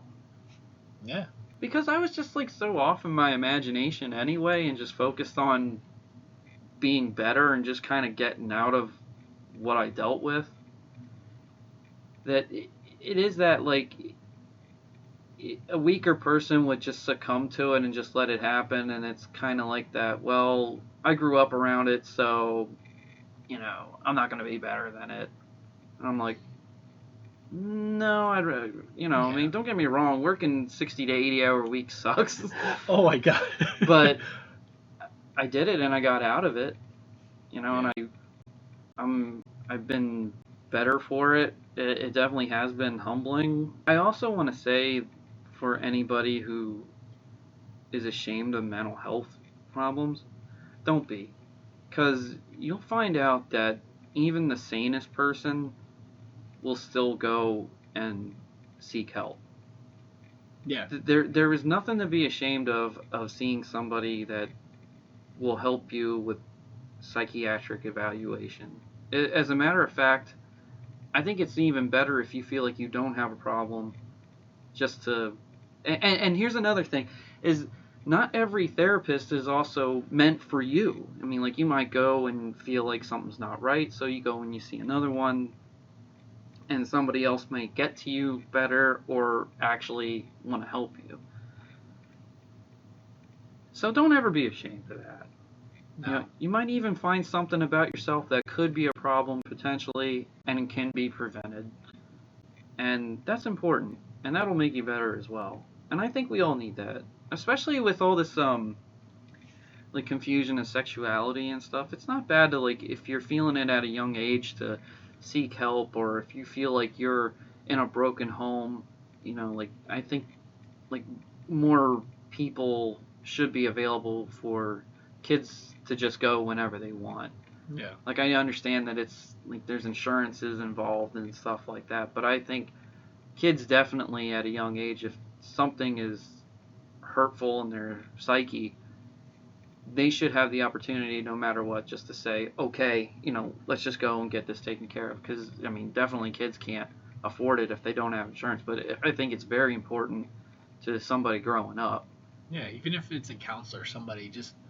I mean, even as adults too, man. Like everyone just needs somebody to talk to. I mean, Absolutely.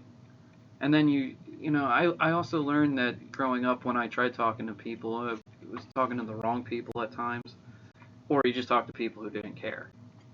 Like I remember when I said something about a family member, and uh, I found out that the situation that happened was that I was disappointed. Like I was defending this person and giving them props and trying to help them out, and everything I did was just like to give them inches instead of miles, And it just got to that breaking point where it was like, well, this is why you're feeling this way, because no matter what you do, you look like an idiot, and then it just causes you harm and negativity and doesn't progress you at all. It's like, oh yeah, that's right. So, and then that alone right there just had me just cut loose. It was like everything I needed to know was just said right there, and then just boom.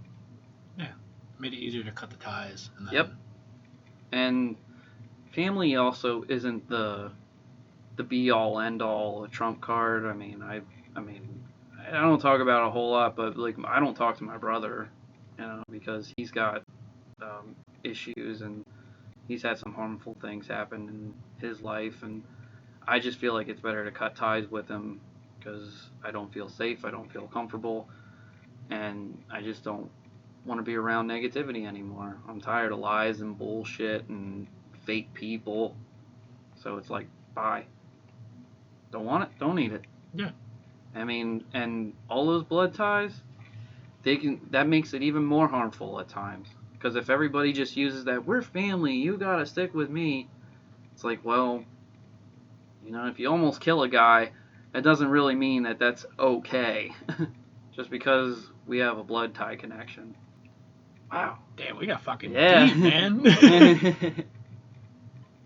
I don't even know where to fucking go from here. I know, right? I mean, we always try to make a point to like help people out and be inspirational on the show. So, I think it's important to say things and not hide secrets from others and show we're just as vulnerable as everybody else. We've also been through some shit. So. Yeah, we have. Yeah, Jeff and I have had our fair share of deep conversations, and there, like I said, like he hid shit from me, like the tumor thing. Like I didn't know about that for a while. Yeah. And sometimes it's just the way we are, I am mad at you for that. No, I can't. I believe it, dude. She was. Dude, like I said, if looks could kill, I was glad I was already in the ER. Because I think I looked at the doctor like, what the fuck? Worst decision I've ever made in my life. You thought it was a good one, Adam. At the moment, yeah, because I'm like, I didn't know how to deal with it. So I figured if I had dealt with it first, and then I would tell her. I wasn't expecting, ER again. Oh my god. In fact, I'm fucking joking about it now. Was it 27 to 35? So yeah, you got a pretty good gap there. Yeah. They still fucked up my belly button. Yeah, but you also got healthier from it and you grew from it. So. Yeah. Dude, it dropped almost 100 pounds, actually over 100 pounds now because of it. Literally changing my lifestyle. Well, I believe in God, and I'm not some high holy roller, and I've certainly have sinned myself like everybody else, but I do believe that there are signs and things that happen, and like I'm sure that was a sign to just be like, hey, yeah, you're better than what you think you are, so let's put this over the hump for you. And I know there's like things out there that make people question and go, why the fuck did this happen? And believe me, I understand completely. Do I like it? No, but like they say, there's God has a plan, and for whatever it is. Yeah, it did. Made me realize a lot. Having a daughter made me realize a lot. Oh, sure. Dude, I think the one thing I remember the most after the surgery was waking up right after. Like I was in the hallway, they were monitoring me, and I couldn't breathe.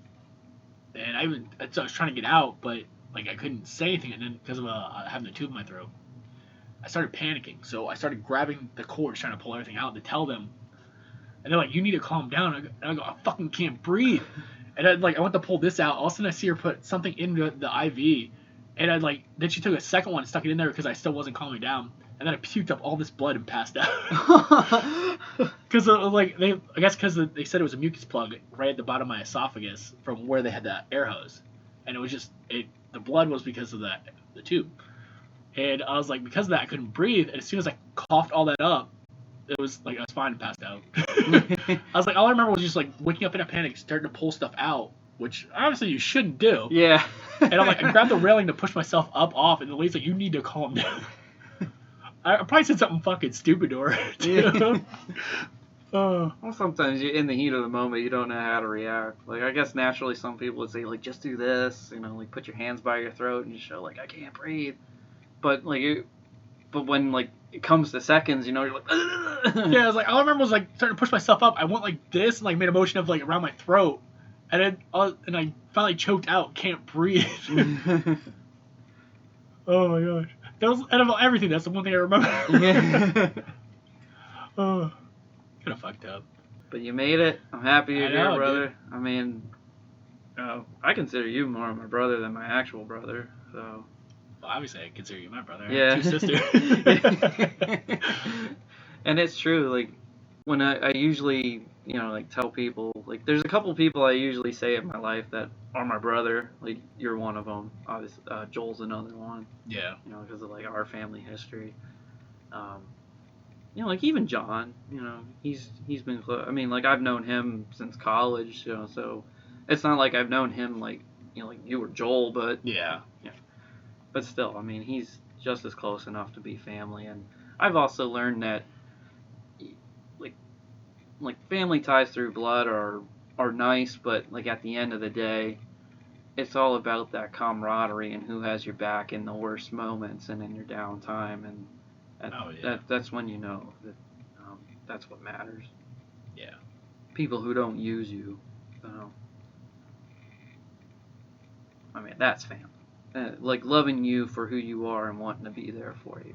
That's more family than the actual family tree of the blood trail. Because I mean, like I remember hearing, I think it was, believe it or not, Jeff Dunham, who said that he was adopted, and somebody had asked him, "Well, did you ever want to like find who your biological parents were?" And he said, "Why?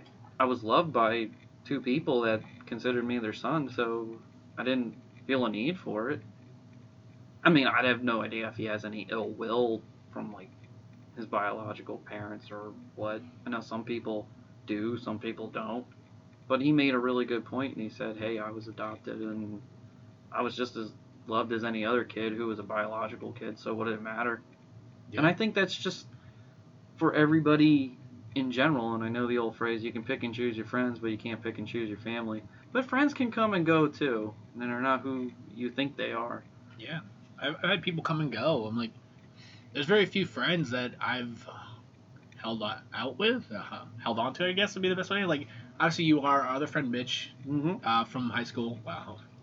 The only other person I like really still talk to is his name is Brandon Yaus, and I consider him another one of my brothers because Yep.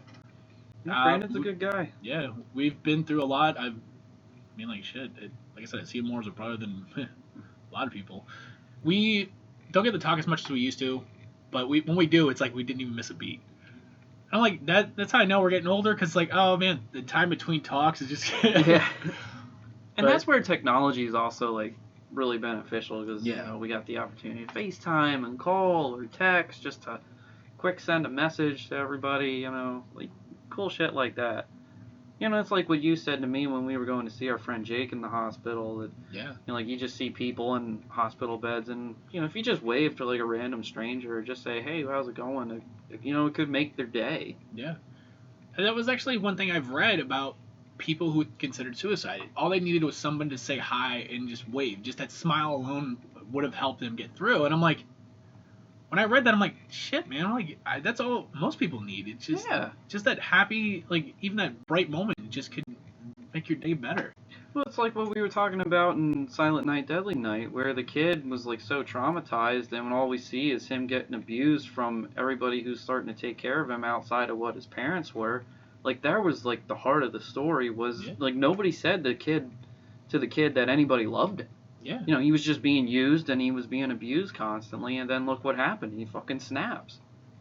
Like, where was he to actually get help? Like, the most heart-wrenching scene was when he was tied to the bed and he's crying for help, and it was like, dude, you know, like, I'm already, like, a softie for kids, and I know, like, from what the movie showed us, that he was fucking tormented, and it's like, that was, like, the hardest part of watching that movie to me. Yeah. I mean, like, okay, people go, like, oh, cheesy 80s slasher, but I was like, yo, dude, if you don't feel for that kid, that like, ugh. But I think that's also where like you and I like differentiate from other people. Like we were talking about Nightmare 5 and those characters, like we said earlier. It's like, yo, you know, you gotta feel for these people, and some people are just so disconnected. And then there's like such a movement where I feel like they try to virtue signal and say things just because it's the right thing to say, but really they don't give a fuck. No. You know, and it's like, it's one thing to actually care, and then it's one thing to just put on a show. Like, I could tell who's, like, fake just because, like, oh, I heard it on the news that we should consider this and that. And it's like, but do you really feel that? Like, are you really going to go out of your way and actually give a damn? Probably not. Probably not. So that's where I'm like, okay, whatever. Like, talk to me when you really fucking care. Yeah. I mean, shit, that's one thing I know that we always do. We care about everybody. Mm-hmm. I mean, like, even in the it's a typical situation that Andre Gower just had a heart attack, and instantly we started like looking into everything we could help out. I mean, like even with our friend Jen Harding. She broke her Yep. finger. It was another thing. It's like, damn. So it's like, it's kind of crazy. Like, yeah, it was, like, we don't even know Andre. We met him, cool guy, like, but yet we're willing to go out and help him because, like, the thing people do. It's one thing that. There's good people out there that Yeah. are worth fighting for, and the way that he spoke to us and how, I mean, I could tell like he's a normal guy because he definitely didn't live a Hollywood lifestyle. And I think a lot of the other actors and celebrities we met, they definitely know their humbling backgrounds. I mean, we've heard Kane and Felissa talk about how there are some people who are like real assholes at the conventions and stuff and don't appreciate what they do and appreciate the fans. But of course, they can't say names, and I don't blame them. But I mean, it is what it is. I mean, you can tell though. I mean, sometimes you can tell when somebody's just so fake. Or, I mean, I can understand people who are just in a bad mood or they have issues. Like poor Tom Atkins. I mean, he's 86, gonna be 87. You could tell he had hearing issues. So if he seemed off to some people, it was like you got to consider what the guy's going through, you know. Yeah. Shit. That reminds me. Are we doing Monster Mania again? It's definitely open. Because I know Lexi and I got the hotel room, and I'm actually excited. Because it's one of the few times that it's like I don't need to meet anybody, so we're actually gonna get to enjoy a little more. Because I like as much as I enjoy meeting the people, it's like I'd go for the Q&As more than anything anymore. I like tell you the truth. Even like the meet and greets are cool, but I think the Q&As are 100 times more better. Yeah. I mean, I haven't seen anything where they say that they're gonna do those panels, but I mean, I actually prefer them more than anything because you get a certain amount of time in an intimate setting with people from the cast and the crew, and if you think of something, you can ask it, and they'll give you a response. It's not the little like, oh, hey, thank you, blah, blah, blah, blah, you know, here's a little story or bullshit. I mean, we've been fortunate enough to meet people who have, you know, like done that with us. But, and it's nice. But, yeah, I like the stories more and hearing it coming out of their mouths, and some of them are so entertaining. Even guys that, or women too, for that matter, that you don't even really know that are telling stories are really cool. And I think it's really cool that people put them up on the internet and you hear them, like the girls from Evil Dead. They were telling some really cool stories, and like the one who played the sister, she talked about how Sam and Bruce knew each other in high school, and I think she did as well. Oh wow, that's actually really cool. Yeah, and that's how a lot of it got started. Like the three of them like really knew each other. Joe Turkle from The Shining. He worked with Stanley Kubrick twice, and then he did Blade Runner, and he had some like really awesome stories. And people, if you don't know who Joe Turkle is, he's probably more famous for being the Lloyd the bartender in The Shining. And dude, the stories that he had, you wouldn't think like, oh well, what does the guy who played the bartender have to say? No, he had an extraordinary career, and knowing guys like Stanley Kubrick. Sorry, I said Stan because when he presented himself to Stanley, he was like, oh, Mr. Kubrick, and he's like, oh, Stan, call me Stan.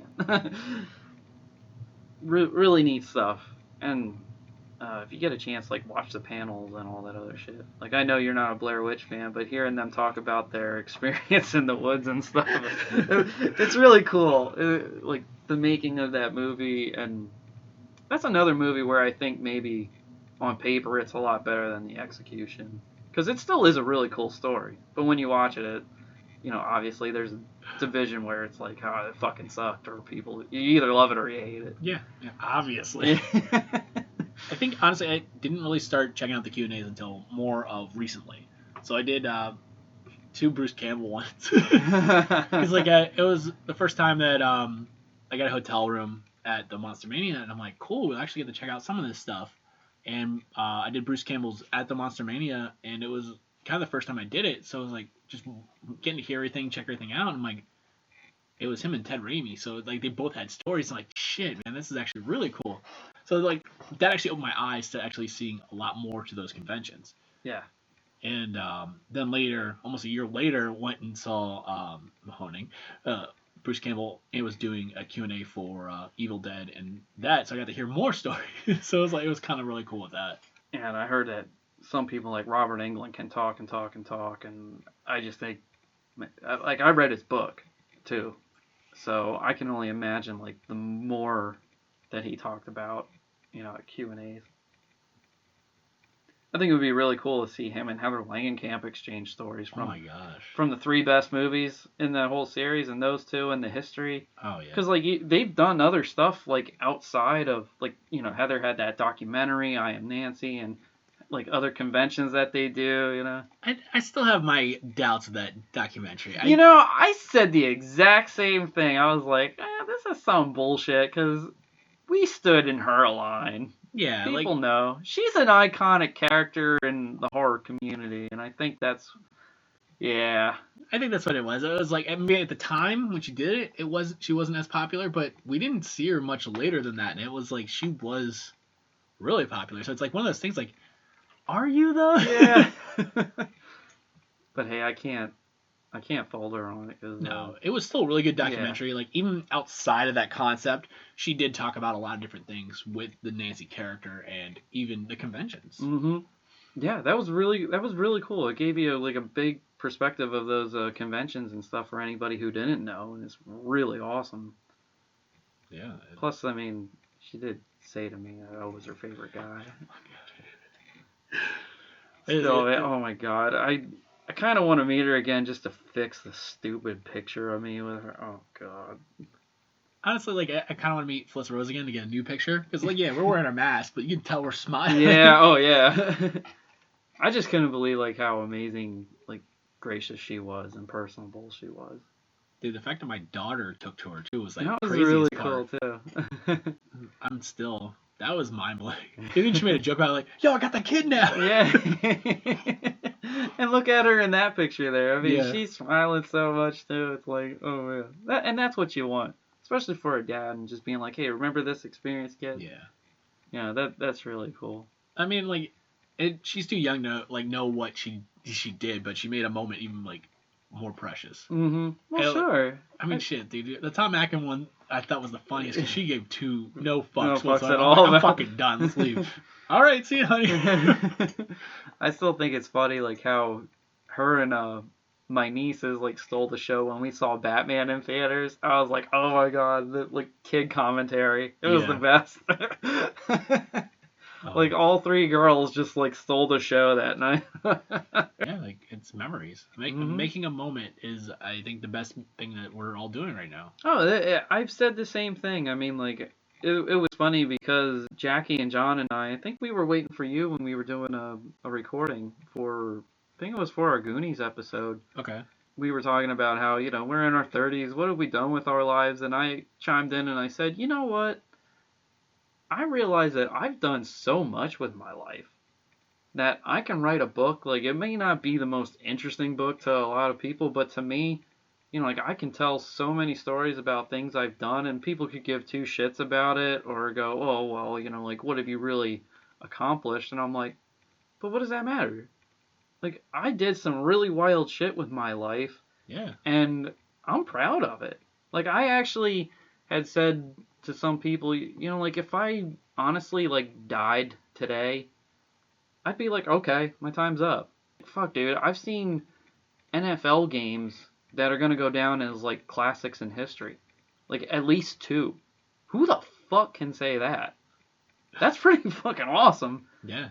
Never mind the people that we've met and the things we've done, and I still say, hey, I'm still looking forward to the future. I mean, like, I feel like I really haven't accomplished anything, and if I do, like, I still think I probably will feel like I still haven't, because it's like, well, what do we do next? What's the next thing?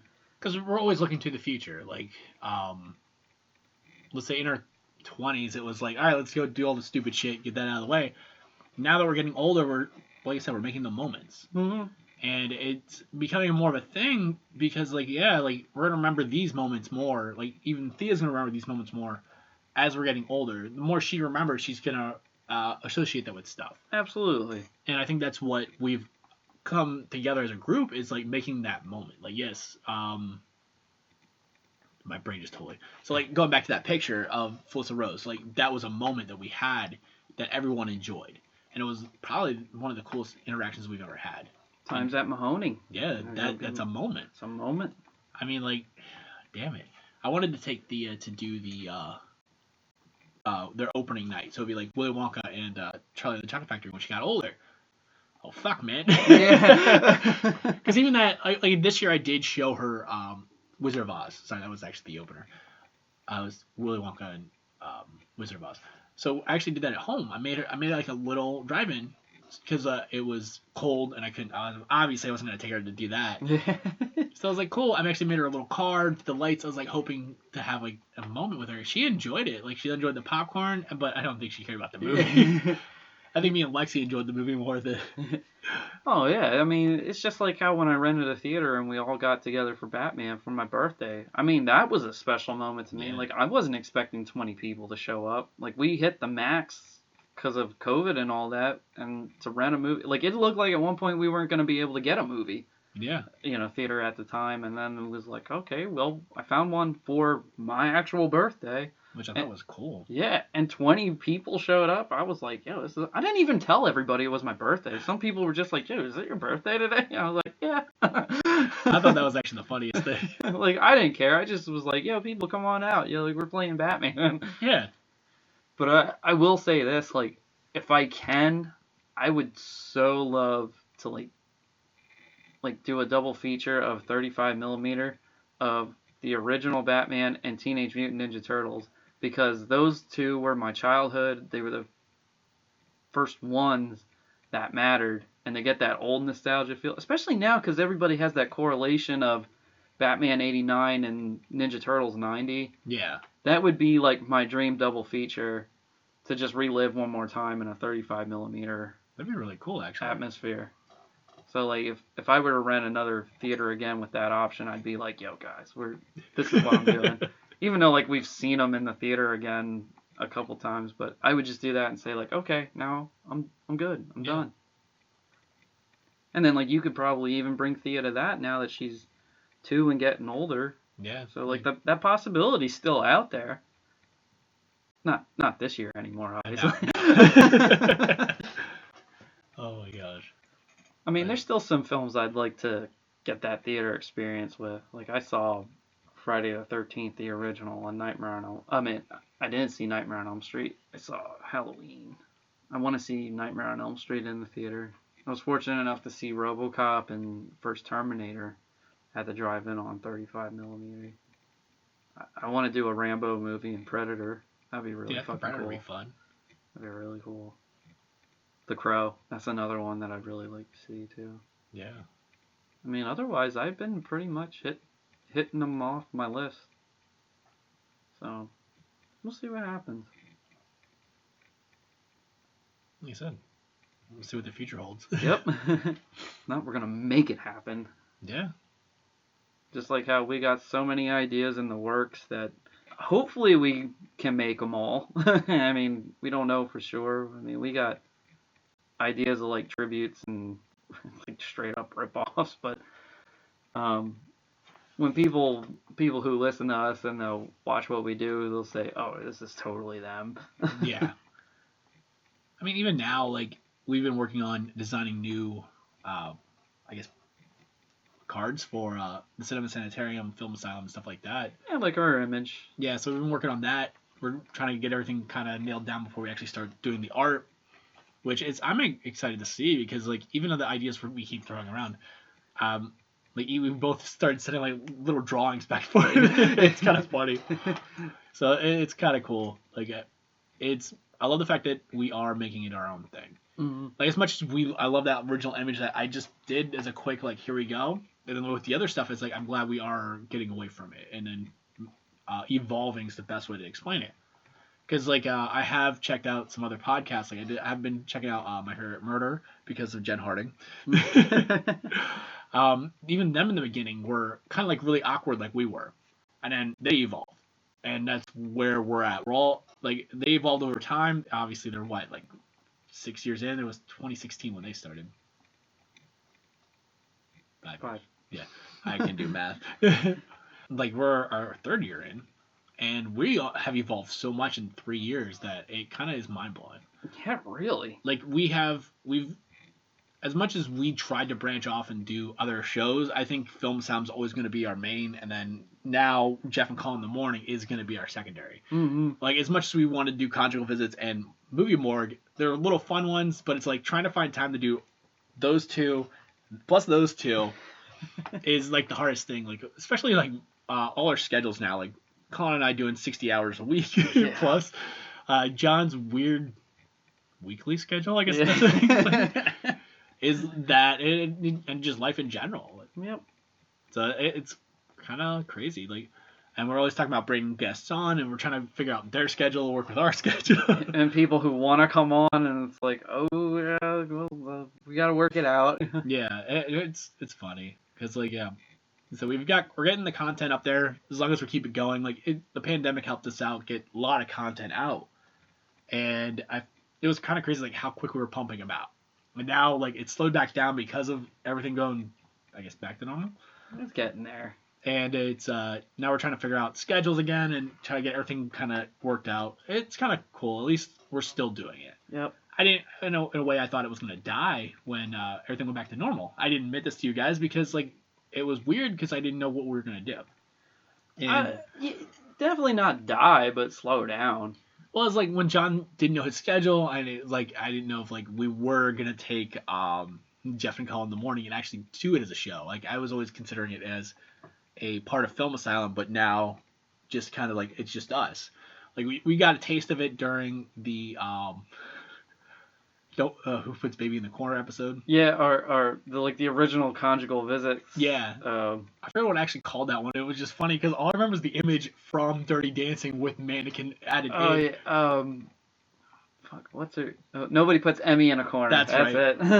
And it's like we got a taste of that. We did it a couple times only because like the scheduling conflict, and that's what we were like. All right, so we were still considering this Film Asylum. So then when it came down to it, and like we didn't know John's schedule, and it's like we still wanted to record, which is still fun. So that's why we ended up splitting the shows, which honestly is fun because now, like I said, we talked about it a little bit earlier in this episode where we kept Film Asylum itself. We don't talk politics, we don't talk anything. It's just the movies and our opinion. This one we do dabble a little bit in politics, but we don't really like push our agenda. We don't have an agenda. We don't. We don't care. We really don't. I mean, that's the thing about politics is that they do, and I think people need to realize that it's like essential that you do like put your own thought process and like weigh pros and cons with it. And that's kind of like what we do in a way and go like, well, I don't know how that works. And we kind of bounce some things back and forth. And it's the same thing with like, I mean, you're going to get politics in films and stuff too. And of course, we're going to talk about that, especially now. I mean, I remember hearing somebody like Tarantino talk about like, well, do the violence and anything and the politics like influence your decision in films? And he pretty much said no. Yeah.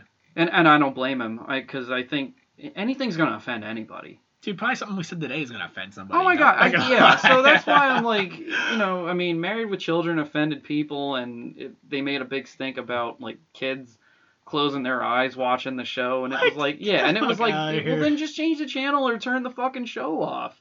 But they said that about a lot of things. I mean, look at the original Monsters and Addams Family. That offended people back then.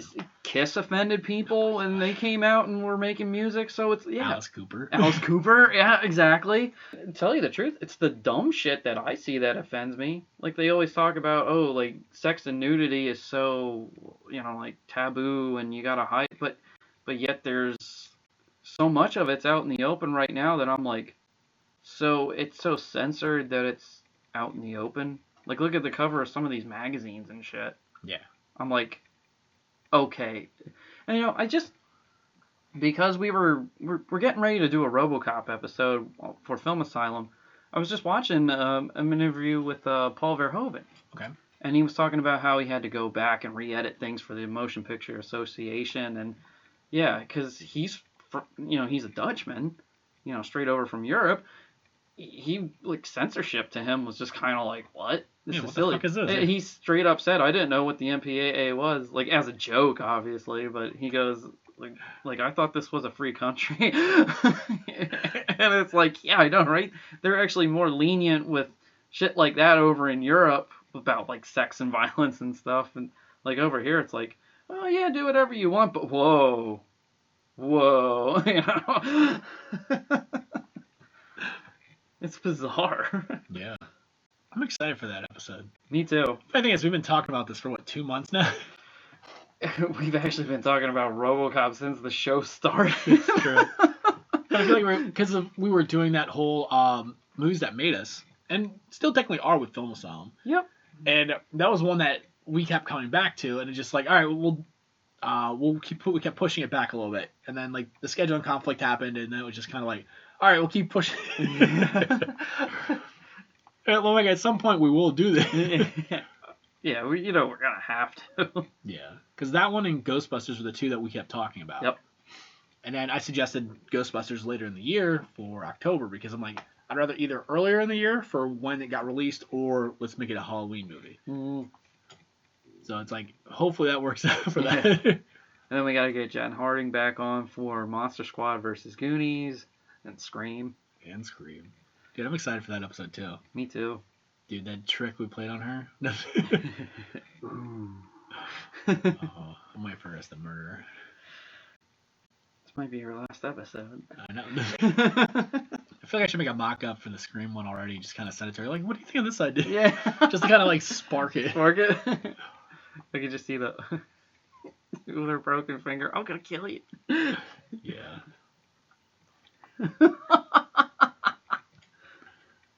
Oh.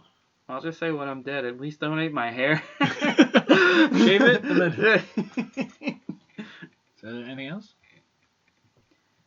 I got nothing. I mean, we pretty much said what we said about Hollywood chainsaw hookers. I know, dude. That was a quick-lived because like I felt like I needed to tell everybody. I've been telling everybody since we watched it. But I think between like the whole hunting thing, it like kind of made it a somber moment, and then like us actually getting like really deep in this episode really kind of like caught me off guard. Like it was just like a really tender moment. Well, it makes listening more intimate, and they get to know us.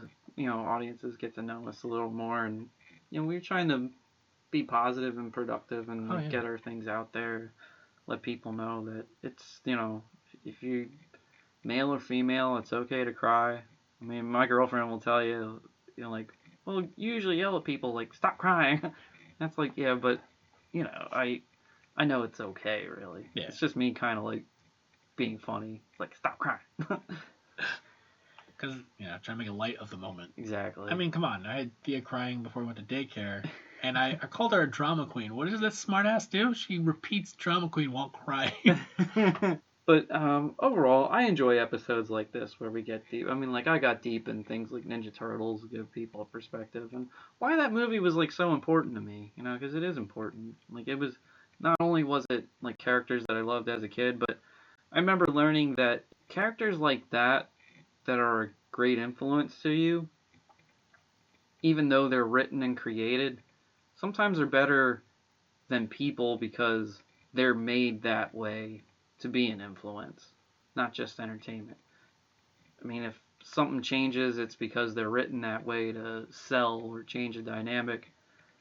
If people change, it's usually because something's wrong or they just become an asshole. Yeah. So I thought that's why it was like kind of crucial to get a little deeper with that, because it's stuck with me in my heart for all these years. And I gotta say, like, growing up as a kid, I had an amazing time being little. I mean, I can think of things from like being young and growing up now and telling all these like really wild stories. Like, I may have hated doing some things like modeling at the time, and my mom like put me in these costume modeling competitions and stuff, but I look back and I go, yeah, that was some pretty cool shit that I did, and I have pictures and memories to show that I did it, and a broken trophy now. Yeah, and a broken trophy now, thanks to John. But it's those memories and what you do with your life, and if it never makes me into like a millionaire or whatever, hey, so what? I did something interesting with my life, and I'm telling people about it. It's interesting, it's fun, and I can change my life when and how I want. Yeah. Basically the way I feel. Yeah, best way to do it. Yep. I agree. You have anything else to add? No, man, I'm good. All right. Got it all out. Yeah. All right. I guess we'll wrap things up on this episode of Jeff and Collin in the Morning. I know. Still think that's a funny episode. I know. Right? Thanks, community. I know. So with that being said, we shall sign off. This is Collin Peters. And Jeff Manfred. Thank you all once again for listening. Stay safe. Stay crazy.